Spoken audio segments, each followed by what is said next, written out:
பெண்கள் தங்கள் கணவரின் நீண்ட ஆயுளுக்காக கடைபிடிக்கப்படும் ஒரு சிறப்புமிக்க நோன்பு இந்த காரடையான் நோன்பு. தமிழ் மாதமான மாசி பங்குனி சங்கராந்தி நேரத்தில் இந்த நோன்பு அனுஷ்டிக்கப்படுகிறது. இந்த நோன்பின் பின்னணி கதையில் சாவித்திரி தனது கணவன் சத்யவான் உயிரை காப்பாற்ற யமன் முன் துணிச்சலாக போராடி கணவனின் உயிரை மீட்டெடுத்தாள் என்று கூறப்படுகிறது. அதன் நினைவாக பெண்கள் காமாட்சியம்மன் படத்தின் முன்பு இலையில் இனிப்பு, உப்பு, காரடை மற்றும் வெண்ணெய் வைத்து அம்மனை மனதார நினைத்து, உருகாத வெண்ணையும் ஓரடையும் நான் வைத்தேன், ஒரு காலம் என் கணவன் என்னை விட்டு பிரியாதிருக்க வேண்டும் என்று பூஜை செய்து பின்பு மஞ்சள் கயிற்றை கழுத்தில் கட்டிக்கொள்ள வேண்டும்.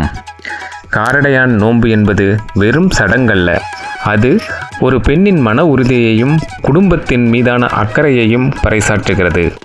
அனைவரும் இணைந்து கொண்டாடுவதால் குடும்ப பிணைப்பையும் பலப்படுத்துகிறது இந்த பாரம்பரியமான காரடையான் நோன்பு. மீண்டும் ஒரு தகவலுடன் சந்திப்போம். நன்றி, வணக்கம்.